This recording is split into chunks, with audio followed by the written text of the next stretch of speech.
అయితే sir mutual ఫండ్స్‌లో lump సమ్‌లో invest చేయడం బెటర్ అంటారా? లేదా సిస్టమాటిక్ ఇన్వెస్ట్‌మెంట్ ప్లాన్ లాగా ఎవ్రీ మంత్ కొంచెం కొంచెంగా ఇన్వెస్ట్ చేయడం బెటర్ అంటారా?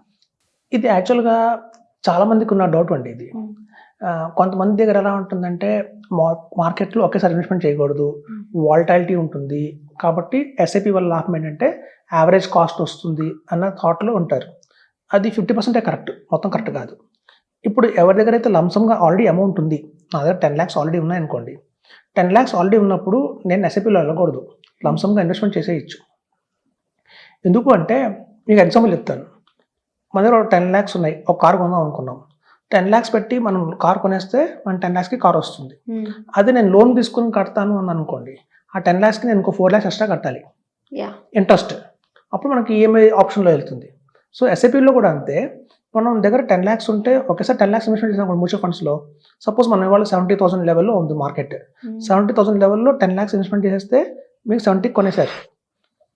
మెల్లమెల్లగా 5 ఇయర్స్ మనం హోల్డ్ చేయమని చెప్తున్నాం ఎవరికైనా సరే. 5 ఇయర్స్ హోల్డ్ చేస్తే ఏమవుతుందంటే ఈ 70,000లో కొన్న వాళ్ళు 5 ఇయర్స్ తర్వాత మార్కెట్ 1,00,000 వెళ్ళింది అనుకుందాం, టచ్ అయింది అనుకుందాం. ప్రాఫిట్ హ్యూజ్ వస్తుంది. సో లంసంగా పెట్టిన వాళ్ళకి ప్రాఫిట్ హ్యూజ్‌గా వచ్చింది.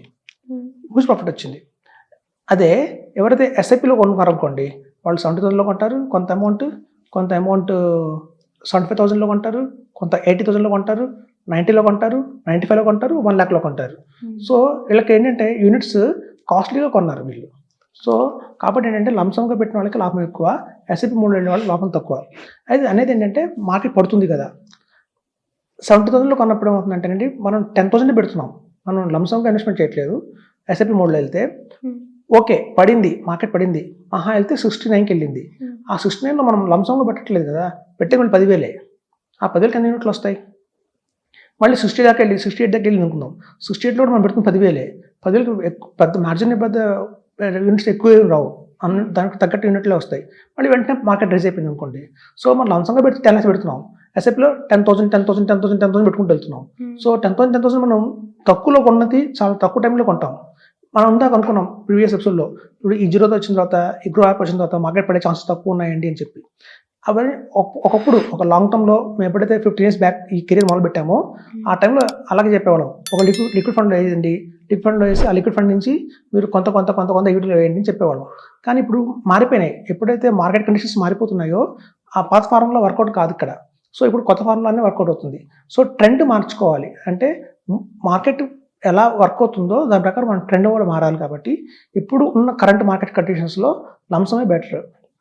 మనం లిక్విడ్ ఫండ్‌లో పెట్టి ఆ లిక్విడ్ ఫండ్ నుంచి మనం కొంత విత్‌డ్రా చేసి మళ్ళీ మన ఎస్టీపీ చేస్తారు కదండీ! సిస్టమాటిక్ ట్రాన్స్ఫర్ ప్లాన్ అంటారు.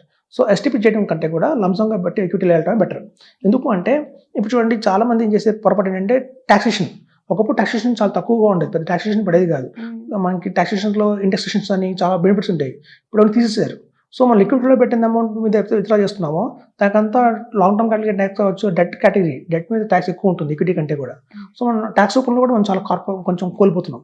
సో కాబట్టి ఏంటంటే మీరు కనుక 5 ఇయర్స్ హోల్డ్ చేస్తాను అనుకుంటే మాత్రం లంసమ్ కట్టడం బెటర్. ఈ ఎస్టీపీ మోడ్‌లో కావచ్చు, లేదా ఎస్ఐపీ మోడ్‌లో కావచ్చు అది కరెక్ట్ కాదు. మన దగ్గర కార్పస్ లేవు అంటే మనం ఎవ్రీ మంత్ కొంత ఆర్‌డీ లాగా ఎస్ఐపీ చేయొచ్చు కానియండి. బట్ ఎస్ఐపీ ఎవరికి అంటే ఓకే నా దగ్గర లంసమ్‌గా లేదు అన్న వాళ్ళకే ఎస్ఐపీ. ఒకవేళ లంసమ్‌గా డబ్బులు ఉన్నాయి అంటే మాత్రం మనకు లంసమ్‌గా ఇన్వెస్ట్‌మెంట్ చేయడం బెటర్. కార్పస్ ఉంటే మాత్రం లంసమ్‌గా వెళ్ళిపోవడం బెటర్. ఓకే. సో చూసారు కదా, మీరు కూడా పిఎంఎస్ అలాగే స్మాల్ కేస్‌లో ఇన్వెస్ట్ చేయాలనుకుంటే కింద కనిపిస్తున్న డిస్ప్లే నెంబర్‌కి కాంటాక్ట్ చేయండి. వెల్తి చక్రధర్ గారితో మాట్లాడండి. Thank you so much.